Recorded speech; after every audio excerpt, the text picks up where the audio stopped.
వాడుగా ఇది నాకు పట్టిందని ఎంత బాధపడతాడు. నా మాట అర్థం కాదు. మేము అట్లా బయటకు వచ్చి చూసుకునే ఆనందపడ్డాము.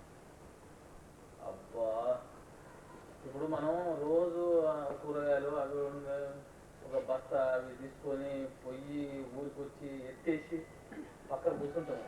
అప్పుడు మా దగ్గర బస్సులు ఉండే. బస్సులు ఎక్కాలంటే ఇంత మూత వాడు అక్కడ బస్సు ఆపుతుండే. పట్టుకొని పోయి దాని మీద పెట్టుకొని ఎక్కుతుంటే అబ్బా దాని మీద పెట్టాక అమ్మ అంటుంది.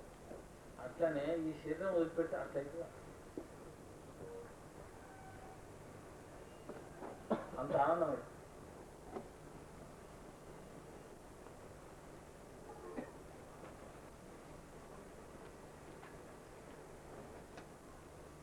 అర్థమవుతుందా? ఈ శరీరం అంత బరువు ఉంటుంది.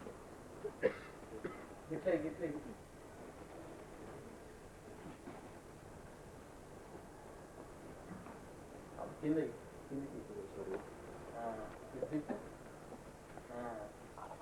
ఇటు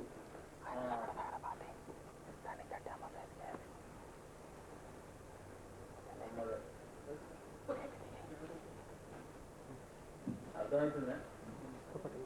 శరీరాన్ని వదిలిపెడితే ఎంత ఆనందం అవుతుందో. మీరు శరీరాన్ని వదిలిపెడితే భయం అవుతుంది. శరీరం పోతే ఎట్లా? శరీరం పోతే అంత ఆనందం అవుతుంది.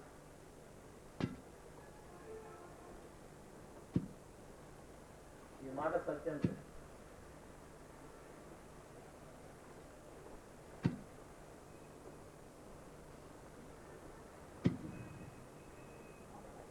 ఉన్నారా? శరీరం పోతే అంత ఆనందం అవుతుంది. అది ఎట్లా? కట్టెబెట్టు, దానికి షాక్ రాగల కుదరదు.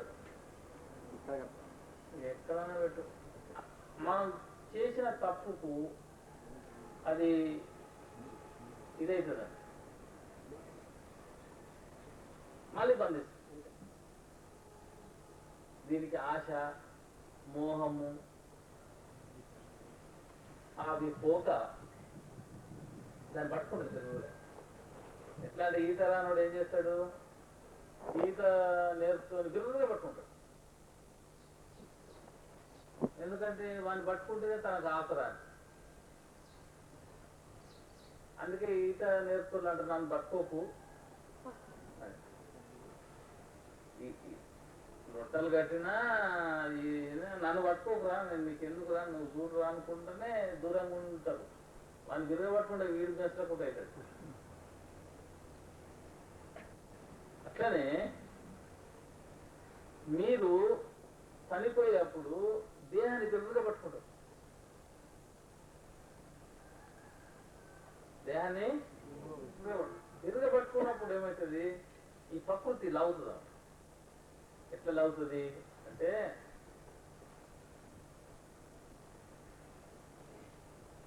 నీకు రాసేది చెప్తా. నువ్వు ఆడ అందరు కథను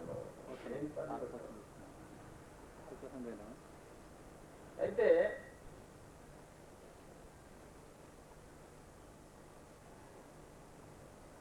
ఈ గ్యాస్ ట్రబుల్ ఉన్నోళ్ళకు గ్యాస్ మీదకి ఎక్కుతుంది. ఎక్కినప్పుడు చాలా బాగా ఊరండే పేరు అక్కడ ఉన్న వాళ్ళకి తినొస్తుంటాయి. ఇక్కడ ఉంటుంది అంటుంటారు. మరి గ్యాస్ వస్తే కిందంగా పోయేది మీదకి ఎక్కిందంటే ఎంత గోల్ అవుతుందో, అట్లనే ఈ ప్రకృతి బయటికి తీసేటప్పుడు నీకు అంత బాధ అవుతుంది. చాలా ఘోష అవుతుంది. అప్పుడు ఒక 7,000 ఏళ్ల కింద, అంటే 7 కాదు 11, 12,000, 15,000 ఏళ్ల కింద, 15, 16,000 ఏళ్ల కింద ఏముండేది? మృత్యువు 16,000.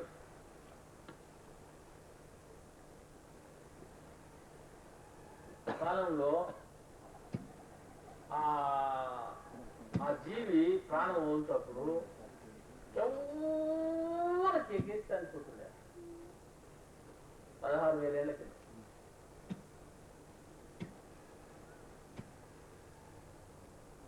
ఆ సావు ఎవడో సావు కేకేసిండు ఆయన.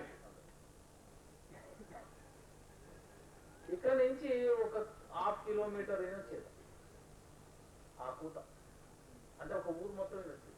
అగో ఎవడో కేకేసి చచ్చిండు రాని. ఎప్పుడు 16,000 ఏళ్ళ కింద మీరు కూడా ఉన్నారు, మీరు కూడా అట్లా వచ్చారు.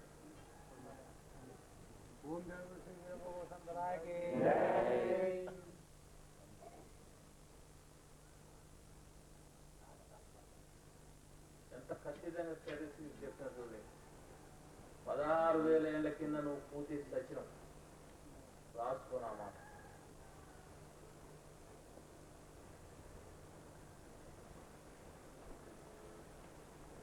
నీ ఆత్మ అడుగు చెప్తుంది.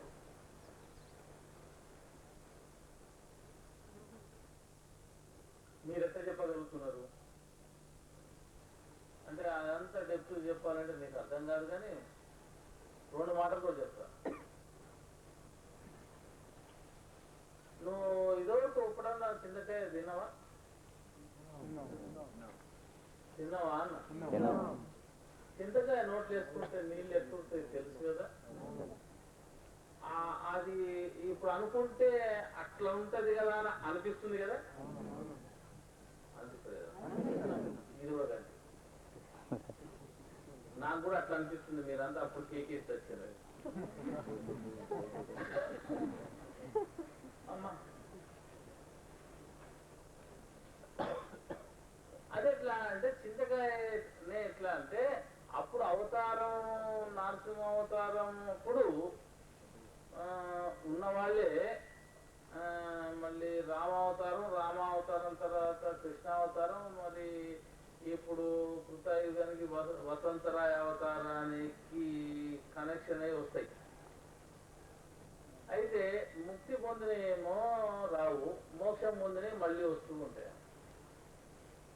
అయితే మీరు అప్పుడు అట్లా పోయి మోక్షం పొంది మళ్ళీ మోక్షం పొంది మళ్ళీ మోక్షం పొంది వచ్చారు కాబట్టి ఇప్పుడు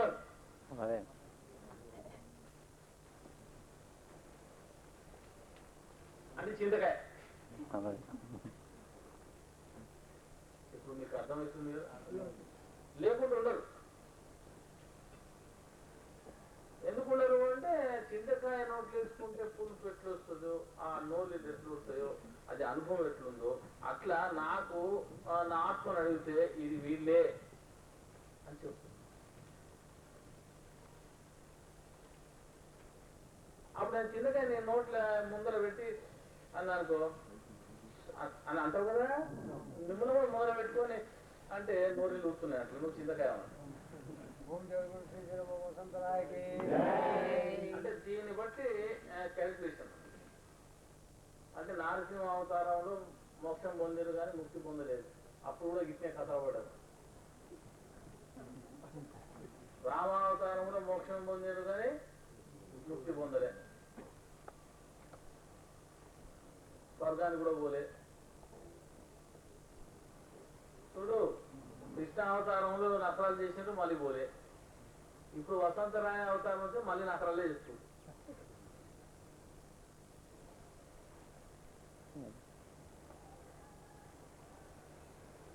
నేనేం చెప్తున్నా చూడు, అది అక్షర సత్యం, అలా ఏమాత్రం అనుమానం లేదు. మా ఊర్లో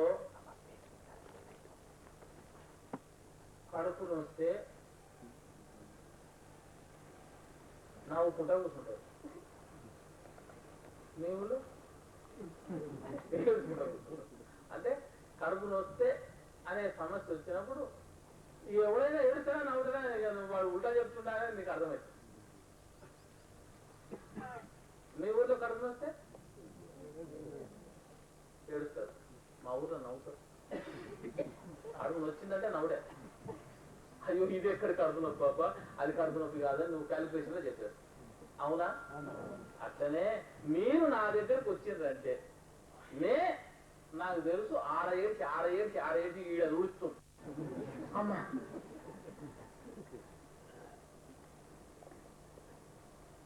అది ఏ ఊరన్నా కానీ కడుపులో పెంటే నొప్పికి బాధే దుఃఖమే. అర్థమైంది కదా. ఆ అవతారంలో ఏడ్చిన వాళ్ళు, మళ్ళీ ఇంకో అవతారంలో ఏడ్చిన వాళ్ళు, మళ్ళీ ఇంకో ఏడ్చిన వాళ్ళు, ఏ ఊరైతేంది ఏ అవతారం అయితేంది అదే ఆత్మ మళ్ళీ ఏడుచుకుంటూ వస్తూనే ఉంటుందని. మీ ఊళ్ళో పిల్లలు తల్లిని ఫాలో చేస్తారు, మా ఊళ్ళో సిద్ధాంతాలు ఒక్కటే ఉంటాయి. మీకు అర్థమైందా? 10 మంది ఆడవాళ్ళని పెడదాము, ఆ పిల్లకి 10 మందిని పంపిద్దాము, సంతోషపడతాది. మళ్ళీ ఆ తల్లి పోతేనే అమ్మ అని నిలబడుతుంది. ఇంకో ఆమె పోయి నీకు ఏం కావాలి స్వీట్ పెడతానా కూడా నూకేస్తుంది. ఎందుకో స్వీట్ కన్నా మిన్న తల్లి. అవునా? అట్లనే మీకు మీ ఆత్మకు ఈ గురువే స్వీట్ కన్నా మిన్న. ఇంకెంతలా గురుగారు వచ్చి బొంబొంబొమ్మ అన్న నువ్వు కావు, నువ్వు కానే కావు. ఇంకా మంత్రాలను పెద్ద చేసి బాగా ఎట్లా ఉంది ఇట్లా వచ్చి అది మహిమలు చేసినా నువ్వు కానే కావు. అర్థం కాలే.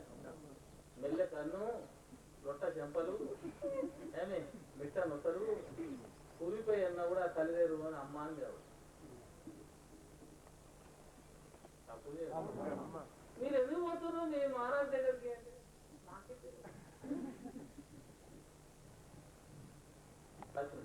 భాగవతం వెంబడే తెస్తున్నాను. అర్థమైందా? అప్పుడు కృష్ణుడు వెంబడి ఎవరెవరైతే ఆడిన వాళ్ళందరూ వస్తున్నారు.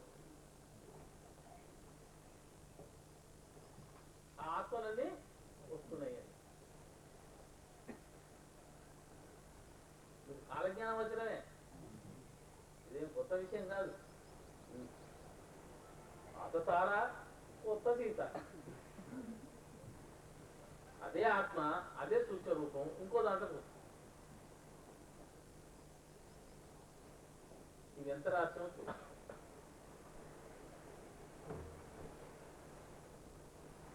ఇట్లా గత జన్మలలో చేసుకున్నటువంటి ఈ కర్మ ఏదైతే ఉందో మీరు మర్చిండ్రు, మాకేమో జ్ఞప్తికి వస్తుంది అంతే, వేరే ఏం కాదు.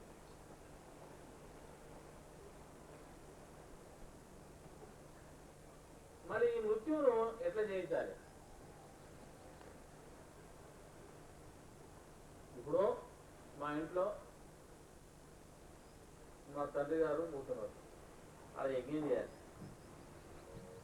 ఎప్పుడే చెప్పినాం అయిపోయింది నా పని అంటే ఏమన్నా ఏం కాదు రాగలని ఏమి అట్లా అని ఈయనకి ఇంజక్షన్ చేయండి అని చెప్పి ఇంజక్షన్ తెప్పించి మేము పోయేస్తాము అంటే పోయిరా.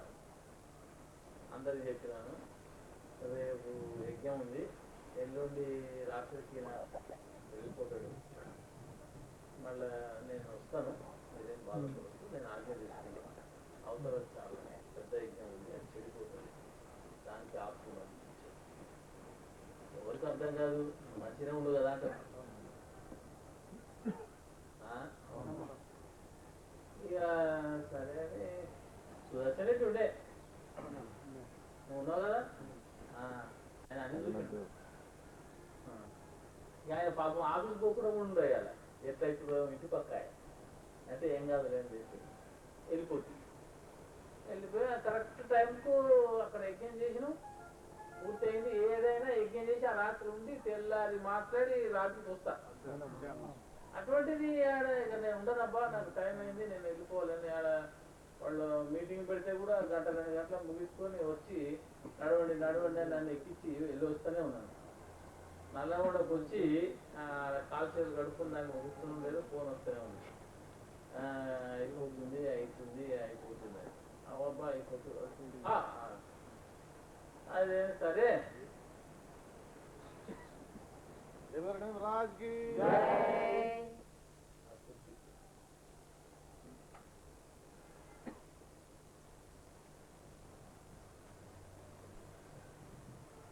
అంటే నాకు తెలుసు అతను అట్లే వచ్చాను. వచ్చి ఆ కార్యం అట్లే చేసినాము, అట్లే అదే కంకణంతో కాటికి పోయాను. దినం లేని దినం అంటే ఎట్లా మీకు అర్థం కాలేదు. దినం లేని రోజు ఏంటి అంటే యజ్ఞం చేసినాం, యజ్ఞం చేసి దినం కాలేదు ఒకటి. తర్వాత ఆయన మృత్యుముఖంలో పోయిన తర్వాత దినం కానియలే, 24 గంటలు కానియలే. రాత్రి 12, 1 గంటకు 2 గంటలకు అట్లా పోతూనే ఉండు, మళ్ళా 2 గంటల లోపలనే దానక్రియలు అయిపోయినాయి. అక్కడ కూడా దినం కానియలే, దినం లేని రోజు. అది గమ్మత్తు రాత్రి అవే మీకు అర్థం కాదు. దినం లేని రోజు ఏంటి? కంకణం 24 గంటలు కాలే, అదే టైంకు యజ్ఞం అవుతుంది. అప్పుడు ఆ యజ్ఞం మళ్ళీ టైంకి వచ్చి మన అక్కడ ఉన్నాం ఊరు బయట. ఏమైనా ఎంత రాసిండ్రు, యజ్ఞం అయ్యే టైంకు అక్కడ ఉన్నాం. ఆయన పోయిన 12 గంటల లోపలనే ఎక్కడ పెట్టాలి అక్కడ పెట్టేసి ఉన్నారా. అందుకే దినం లేని రోజు అంటే దినం కాని రోజు. దినం కాని రోజు అంటే దినం కాని రోజు ఉల్టా పడలే అంటే అంటే 12 గంటల లోపల అయిపోయింది. 24 గంటలు కాకముందే ఆయన పోయిండు, యాంత్రికం అయిపోయింది. యా వివేకుడు అన్నాడు. యా వివేకుడు అని చదువుతారు అందరు. ఏంటి యా వివేకుడు గలడు అన్నాడు. యా వివేకుడు కాదు, వివేకుడు. యా వివేకుడు అని, ఆ వివేకుడు అని, కానీ అవివేకుడు అని చదువుతారు. అవివేకుడు ఎట్లనే అర్థమవుతుంది కదా. ఇవన్నీ ఎంత జాగ్రత్తగా రాసిన చూడు. మరి ఇలా ఆపుకోకుండా మీరు గడబడవుతుంది. మహారాజు తెలియదా ఇట్ట ముహూర్తం పెట్టిందంట, అది ఉల్టా అంటారు. అప్పుడు చీరాల్లో కూడా వర్షం వస్తుంది, ఆషాఢం మాసం ఏదో ఉంది. అప్పుడు తుఫాను ఇట్ట పెడతాడు అని అన్నారట. ఎవరంటే మీకేందుకు, మేము వస్తున్నాం పో. యజ్ఞం నిర్విఘ్నం, యజ్ఞం తుఫాన్ ఏమన్నా పో. ఎటు 3 కిలోమీటర్ రేంజ్ రా, అసలు ఏమి సన్నగిలుతుంది. మనం చేసే కాడ ఏముండదు. ఫోన్ నేను 12:30 టైం ఇచ్చిన, 8 మొదలు పెట్టు అన్న. వాళ్ళు మొదలు పెట్టింది 10:30. ఆ టైంలో కూడా కాలేదు, 1:30 అయింది. ఆ 1:30 గంటకు ఇటు చూసి అటు ఉరుకుతుంది, అటు చూసి ఒకటే పోలే. ఎటని చూడాలి, వీళ్ళకి లెక్క తీయాలి, అది చూడాలి. ఇక చేసి నేనంటే ఇక లాభం లేదు, అరే మీరు అంతా చదువుతారు, అన్ని చదువుకోండి అని అన్నీ దగ్గర చదువుకున్నాక నవ్విన. నేను పోతున్నా, అలా కూర్చున్నా. ఆ మండపం పోగానే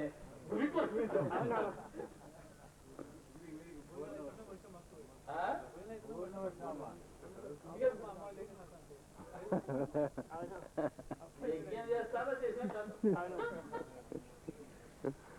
ఇక అట్లనే అది మనం చైత్రయాత్ర తిరుగుతుంటే, శోభయాత్ర తిరుగుతుంటే ఇక అట్లనే అంటే సరే మంచి దేవుని ఇష్టం, మంచిగా అయిపోయింది. ఇక మన మీద వర్షం పడలేదు, చుట్టూ వర్షం పడుతూనే ఉన్నది. నడిచి అంత అయిపోయినాక ఇక అయిపోయిందండి. మొత్తం తిరిగామండి, 10 కిలోమీటర్లు తిప్పినాక మంచిదబ్బా ఇక మరి దిగాలి కదా అంటే దిగానే ఒక కారు పెట్టారు. ఆ కార్లో కూర్చొని ఇట్లా అన్న అయిపోయి, కార్లో కూర్చొని ఇట్లా అనగానే కారు చుట్టూ ఉన్న మంది తొప్పతొప్పలేదు. కారు ఇక ఎవడే ఏ ఇళ్ళలో దూరపడరో ఆ దేవుడికి తెల్లందాక ఒక్కటే. ఆ బజార్ నుంచి అసలు కదలేకపోయాను. ఆ రథం ఎక్కడ పోయిందో ఎక్కడ పోయిందో.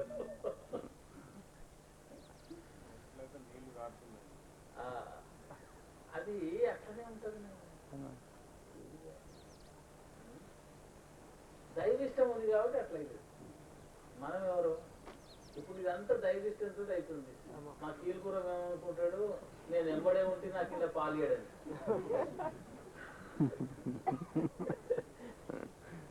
ఏంది వస్తువులో చెప్తాడు, మీకేం బాధ లేదు, నేను ఇక్కడ ఉన్నా. అర్థమైంది? ఇది డైజెస్టెన్స్ తోటి నడుస్తుంది. నేనెవరు చేస్తుంది, నీవెవరు దుఃఖపడా వ్యసనపడా, అది భ్రమ. నీవు చేస్తే అయ్యేది కాదు, వద్దంటే ఆగేది కాదు. ఇప్పుడు ఎన్నిసార్లు పోయించినాము, ఎప్పుడు కూడా యజ్ఞం అని లేదు. ఇప్పుడు ఒకటి యజ్ఞం అని తలంపు వచ్చింది. అది ఎక్కడో ఉంది స్విచ్, అది ఆన్ అయితేనే ఇక్కడ ఆన్ చేస్తాడు, లేకపోతే ఎందుకంటే 105 రోజులు అట్లా యజ్ఞం చేయాలంట. మరి ఉదయం సాయంత్రం చేయాలంట. దాని టైమింగ్స్ ఫిక్స్ అయినాయి. మరి ఇవన్నీ ఆడ ప్రోగ్రామ్ లేదని కొట్టినంటామా?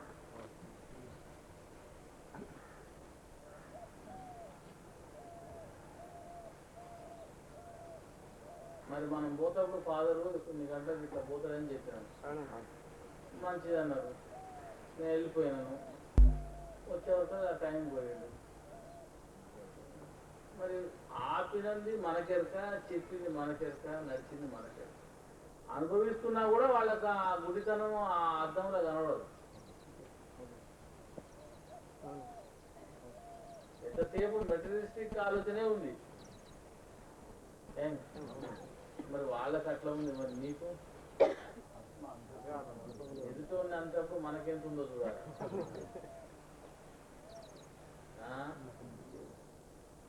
మరి ఆ కేకేసి వచ్చిన మనం ఇన్ని అవతారాల్లో అయినా సంశయాలు పోవాయి. మళ్ళీ ఎంబడే ఉంటుంది, మళ్ళీ కింద పడితే మీద పడితే మళ్ళీ వచ్చింది. మళ్ళీ ఇప్పుడన్నా మళ్ళీ కనీసం సద్గతికో మరి ముక్తికో ఆలోచన చేసుకుంటారా? పోయిన వాళ్ళ దాంట్లో పోయిన వాళ్ళని చూసి మంది చాలా ఉండేది, నేను ఒంటరిగా నైనా అని మళ్ళీ అదే మొదలు పెడతారా? ఎట్లా అంటే సంపద ఇస్తా అంటే ఒంటరికి వస్తారు, సంపద అంటే ఒంటరిగా పారిపోతారు. అందరికీ ఉండదు. కానీ మోక్షము, ముక్తి, సద్గతి